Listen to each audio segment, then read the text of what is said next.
Welcome, welcome, one and all, to another episode of the Rocker Dog Podcast, the show that talks to musicians of all genres about dogs of all breeds. I'm your host, Tim Dill, along with my dog, Charlie, of the Golden Doodle variety, and today we welcome to the podcast Mario Quintero of the dark and dynamic band Spotlights, who will soon be out on the road supporting Mr. Bungle on a UK summer tour, and these are his senior and still spunky rocker dogs.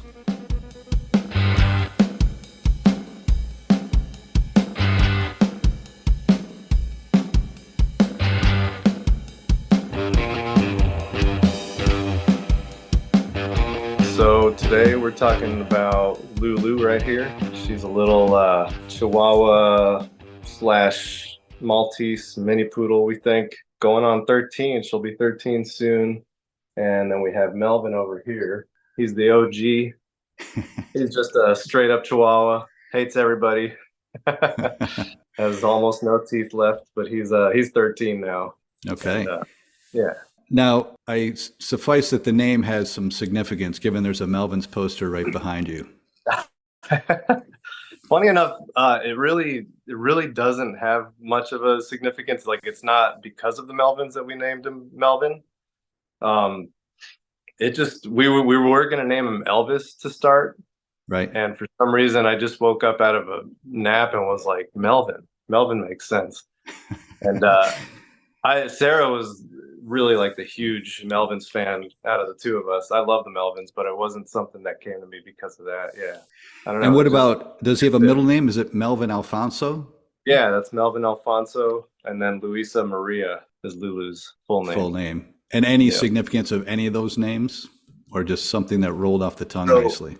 Louisa does have significance because she, so one of our favorite bands is the band Mew, M-E-W.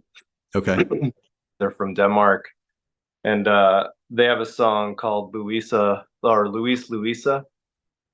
it's just one of Sarah and I's favorite songs. It's actually the song we played in our wedding, like we walked off to it and whatnot, and so it just fit Lulu, and we called her Louisa, and then the Maria just seemed to slide off the tongue.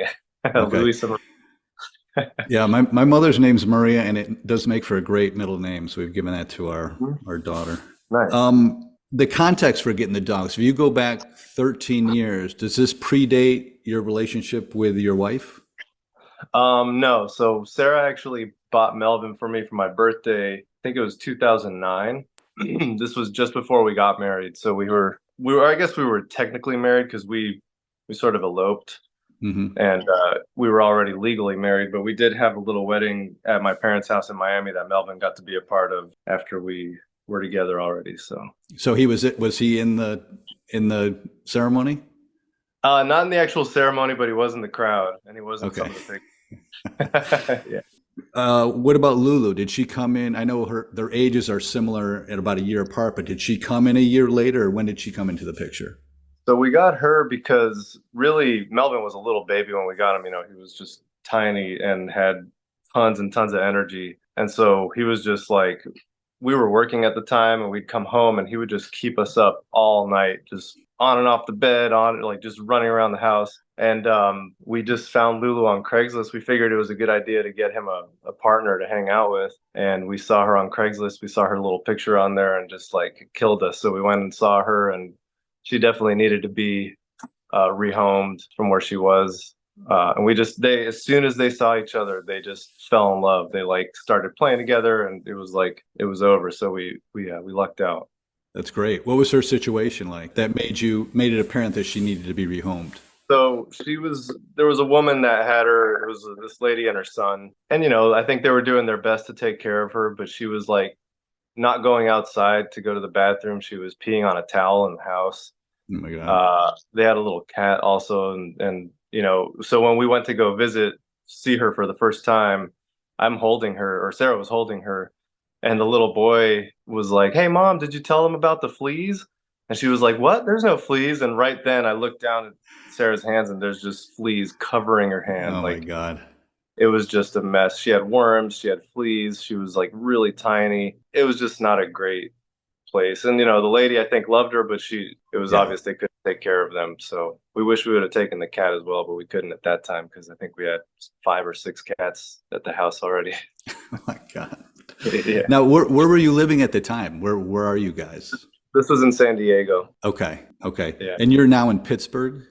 Yep. Is it Pittsburgh via San Diego or Pittsburgh somewhere else on the East Coast? Pittsburgh, New York. I mean, sorry, San Diego to New York, and then New York to Pittsburgh. So Okay. we were in New York. We lived in Brooklyn for about 6 years Okay. after San So Diego. I assume I'm very familiar with New York, having lived there a number of years, but there's space issues. And so how did the dogs do with these different moves? I mean, they're good with the moves. I think the actual travel and everything, they're okay with, and they're okay to adapting to new places. But New York was definitely tough on them. I think, especially we lived in a 4-floor walk up. This was like I think it was like 12 full flights of stairs to get up to the Hmm. apartment, and they're tiny and like so just to go outside, just to go for a little walk was kind of a trek for them. And then there was no real dog parks. We were near us. We were in Flatbush. We were super close to Prospect Park, which is a huge park there. But unfortunately, they don't have any dog areas, and they only do off leash hours like at night and Right. early in the morning, which is like impossible. We don't want to take them and just risk it being dark with them Yeah. out there. And not only that, they're so little that we're always nervous about taking them to dog parks anyways, because Yeah. the wrong dog just pushes them the wrong way and they could break their neck. So it was tough. It was tough for them, I think. And they love being here now because we have a big yard. We have all kinds of space. We can go for walks all over the neighborhood, and it's much better. They're doing much better. That's great. Now, life with cats, you insinuated that you had many cats in the past. I know you've got Ray Jones and Boris currently. Yep. Yeah. How, and I know just by pictures, it seems they all get along famously. I've seen them sleeping on the bed together, but throughout the history with all your cats, has it always been a very good relationship, or is there ever an adjustment Yeah, for the period? most part. I think the dogs. So when we got Boris, okay, so before we got Boris, when we were in San Diego, they were all older, most of the cats that we had. And so they kind of had their own relationships. The dogs didn't really affect them, and vice versa. They didn't really like interact much. And then a few of them passed away when we were in New York, and Sarah found Boris. We heard him. We kept hearing this little kitten crying for like 3 days straight out our window, like in a yard. It sounded like in a yard behind our apartment building. And one day Sarah couldn't take it anymore. She went over there and sure enough found him like abandoned in a little like planter, in a broken planter. So she got him, and I mean he was like Oh, this big tiny. when we got him, and now he's massive. He's huge.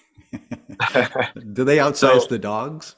oh yeah, Boris by double at least. I mean Boris, they weigh probably about 7-8 pounds on a heavy day.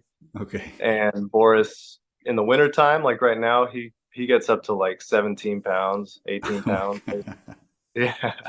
That's too funny. Um, but so Lulu kind of was like his mom. She would like lick him and clean him and and snuggle with him. But over the years they kind of split apart, and now with Ray Jones, they're totally cool. They kind of leave her alone. They kind of look out for each other, but with Boris, it's just they don't like him at all. They hate him. As soon as That's he funny. jumps on the bed, they run him off, or if he looks at him the wrong way. I think he also instigates it. I think they're like sending mental messages to each other all the time, and he just stares at them, and then they just freak out and chase him off. So, That's funny. Well, oftentimes I ask if a dog is on brand, and more often than not, it's because I'm dealing with a heavy metal rocker, and they've got these cute little dogs. And you guys aren't far off. I won't call you heavy metal. I'm not going to get into genres here, but sure. when I ask if your dog's on brand and go back to some of the ways your music's been described, and I think this is probably reviews for Alchemy for the Dead, but it's been described as tense, eerie, exhilarating, simmering, doom laden. So, do any of those fit the personality traits of Melvin or Lulu? Yeah, I think a mix of both. Melvin has kind of the aggression of some of the heavier parts of our music, and he's also like a sweetheart, at least with us. Mhm. And Lulu is this total just like lover. She loves anybody and everything except other dogs. She's terrified of other dogs and just freaks out as soon as she sees any other dog. But yeah, they're kind of like they're a good yin yang, and I think our music has sort of a similar push and pull with those Yes. personalities. I've never Yes. thought of that though. That's cool. That's interesting. And then going back, I know your fourth LP, Alchemy for the Dead, it's already been a year since it's been out, but with the various themes about death, that go throughout it, given your dog's ages, do you ever consider life without them? Like, are you considering what's down the road for them? Yeah, I mean, it's tough. I try not to think about it too much. Obviously, it definitely gets me down thinking that one day, I mean, we don't know for sure, obviously, but they probably will go away before we do. Hmm. It's part of life. It's unfortunate. It's one of the toughest things I think about having animals in general, just dealing with that. We've definitely dealt with it multiple times with cats, and it's never easy. It's always heartbreaking and sticks with you forever. But when I do think about it, I just think about trying to give them the best life we can and enjoy them as much as possible. That's, to us, they're our family. So like we don't treat them like they're a commodity to us. They're not, I don't Right. even like to call them pets really because they're just as important in this household as we are, and that's why we feed them like we would eat. We try and feed them food that we would eat. We let them sleep wherever they want. We let them go wherever they want. This is their house as well. So, but yeah, it's a tough thing to think about the inevitable day for any of these guys. Yeah. Now you mentioned just mentioning that they're like family. There was a quote that, when your publicist and I were going back and forth that you said these guys are our family and the most important beings in our lives. And Yeah. given you're a married couple with no kids and I think four pets right now, in that Yep. context, I completely understand. I mean, I have kids, but I also believe my dog is part of the family. Would Sure. anybody in your orbit or circle of friends roll your eyes at that sentiment? I mean, I think anybody who knows us well at this point understands. you know, I'm sure Hmm. there's been moments maybe where we had to make a decision based on that, and people were like, seriously, or whatever. Like, if we can't find a pet sitter, like for instance, I'm actually going to see my family tomorrow in Miami for New Year's, just for like holiday time. And obviously, we wanted Sarah to go. We both wanted to go, but we just couldn't find a pet sitter for this time. And Ray, our cat, she's taking some medication right now, and it's just stressful. We try to not put them in stressful situations. Like we can't board these guys; they would Right. literally die. Lulu would have a heart attack. There's no way she could deal with that. And so, there's moments like that where it's like we have to make a decision with them in mind, and sometimes it overrides whatever we want to be doing. So and that's okay. It's part of the deals. If it was a child, it'd be the same thing. Yeah. So Yeah. yeah, it's unfortunate also that airlines charge you just insane amounts of money to fly with your dogs, especially little guys like this, where I think it's at this point it's like 200 to 250 each way, depending on the airline. And my ticket was cheaper than that. Like, Yeah, wow. I didn't realize that simply because I've never had to travel with my dog. But that's, as Chihuahuas, that's just a carry-on bag that Yeah, that Chihuahua is going to be with you the whole time. yeah, and they can sit, and it's also Wow. they make you put them under the seat.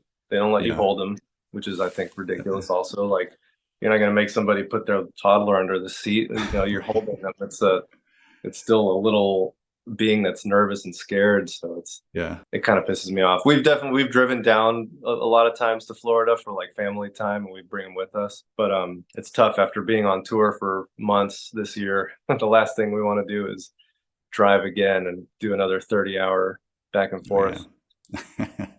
Well, speaking of that, I know you guys do tour heavily, and that begs the question: who's your go-to for the dogs? Who do you trust to watch them on So on long stints? for a long time, Sarah's sister Dana used to live with us. This was all she was living with us. Just to paint a picture of how crazy New York was for us, living in a one-bedroom apartment. We had five cats, the two dogs, and three people living in a one-bedroom apartment. That's Uh, it's quintessential New York living. yeah, exactly. And I mean, it was awesome because we had Dana. She worked in town, and she works in music as well, like doing teching and stuff like that for Mhm. bands. At the time, she was just working at venues locally, and so she would stay home with them while we were on tour. And we were touring a lot when we were living there, so it was amazing.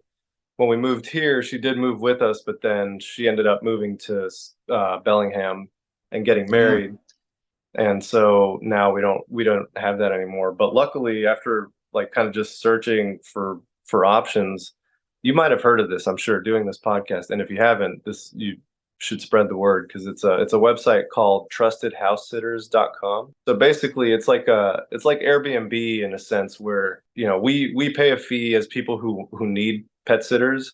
We pay, and it's really cheap. I think we pay like $160, $180 a year for the membership. And then people who want to pet sit or want to stay at people's houses pay, I think it might be double that, like $350, something like that. But so you pay those fees and that's it. You go, you build a profile online and you put your dates that you're going to be gone. And then people from all over the world, it's like I forget, 200 something countries around the world. Yeah, they'll just look up your dates. If somebody's like, oh, I've never been to Pittsburgh before. I want to, a lot of people just travel and work from the road and work from home or whatever. And so they'll come stay at your house, watch your dogs. For them, they're getting a free place to stay. And for you, you're getting a free pet sit. And they take really good care of the house. It's not like a service. So they're not like employed by anybody. Right. But it's all fully insured and they do criminal and personal background checks on everybody. That sounds great. It's amazing. We've had so much good luck with it. Like everybody who we've had stay here has been great. A lot of times it's like older couples that are retired and they're just kind of traveling around.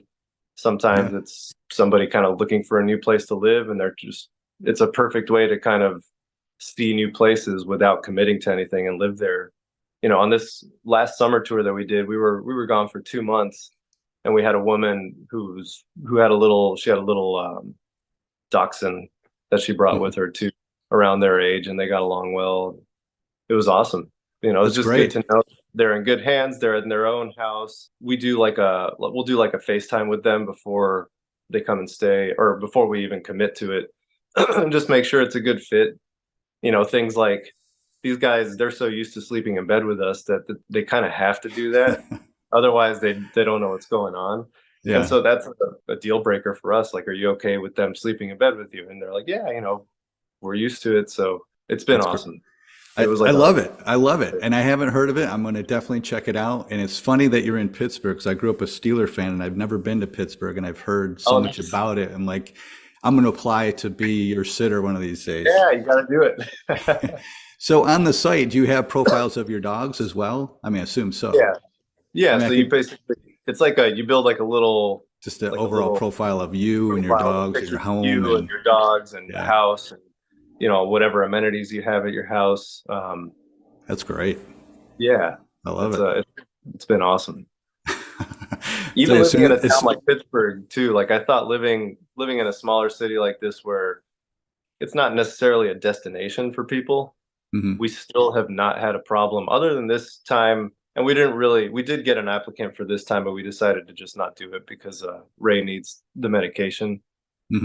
But yeah, we've never not gotten somebody. We even had somebody drop off last minute that was like the only bad experience we had was somebody dropped off a week before or something when we needed a pet sitter, and we were still able to find somebody that was good to help us out. Gosh, I tell you, the minute we're done here, I'm going to log on and check it out. It sounds awesome. Yeah, you should. So with the travel, do you see any separation anxiety happening, like say when you're packing a bag? Definitely. Yeah, it's tough because as soon as they see the suitcase come out, even before that, so Chris, our drummer, lives in New York still. And so usually before a tour, Chris will come out maybe 3 days beforehand or a couple days before for rehearsal. And as soon as they love Chris. They love him to death. He's the only person that for some reason he could walk in after months of not being here and they won't make a peep. Like more so than when we come home. We come home and they yell at us still. Right. But like anybody walks in this house and Melvin's like sounding an alarm for like 5 minutes straight. With Chris, it's just silence. They just look at him. They're like, "Oh, hey, man, what's up? Welcome back." But they know as soon as Chris is here that like something's starting to happen. And as soon as we start rehearsing, they just start getting a little more nervous and a little more tense. And once the suitcase comes out or we start packing up gear, they start getting all, sad and depressed. And Melvin he'll start getting like fussier. So like, if the pet sitter, we usually have the pet sitters try and come out one night before we leave. So it's not just a random person showing up when we're not here, and just to kind of get them acquainted with the house and everything. But yeah, usually by that point, when somebody comes in the house, he knows and he's just pissed. And he'll just hide. He'll hide under the bed and bark for like an hour straight, just in protest of It's so funny. us leaving. It's amazing how well aware they are of everything. I know. Just these little cues that they, Yep. they're keen on. Yep. You mentioned this earlier about their food, their human grade food. You did say they're extremely spoiled, and a note that I got. What's the biggest indulgence you bestow on them? I mean, they get all the treats. They get, Sarah works at a pub down the street, and Melvin is so spoiled by French fries. A lot of times she used to bring French fries home or whatever, a burger with fries or something, and he knows when she's at work, and he knows what time she gets off usually. So like by like 10:30, he goes to the garage door and just sits there and waits, because he knows that French fries are on their way. Again, and if she doesn't that keen awareness.